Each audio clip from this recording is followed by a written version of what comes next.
Hello friends எல்லாரும் சூப்பரா இருப்பீங்கன்னு சொல்லிட்டு நான் நம்புறேன். இன்னைக்கு Thursday ஈவ்னிங் தான் ஓடிஜி வாங்குன புதுசுல கேக் அது இதுன்னு ட்ரை பண்ணோம். நெக்ஸ்ட்டு வந்து அத கண்டுக்கவே இல்ல.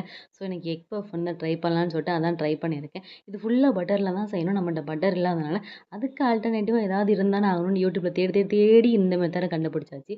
எண்ணெயில வந்து ஊற வச்சு அந்த மாரி செய்ய சொல்லியிருந்தாங்க.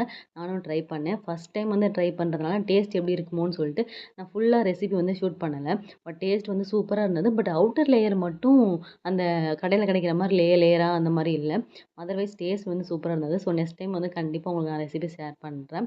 அ மொத்தம் 4 இது நான் ட்ரை பண்ணேன். அதில 3 இது வந்துருச்சு. 1 வந்து மடிக்கும்போதே நான் மாவையும், வெங்காயத்தையும் ஒரு மாரி கலந்து ஒரு கலவையா ஆக்குனதுனால வரல.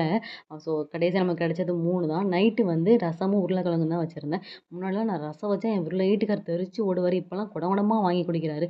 நான் அவ்வளோ நல்லா ரசம் வைக்கிறேனா, இல்ல அவரு பழகிட்டாரான்னு தெரியல. ரசம் வச்ச உடனே டபக்குன்னு மூடிறணும். அப்பதான் டேஸ்ட் வெளிய போகாம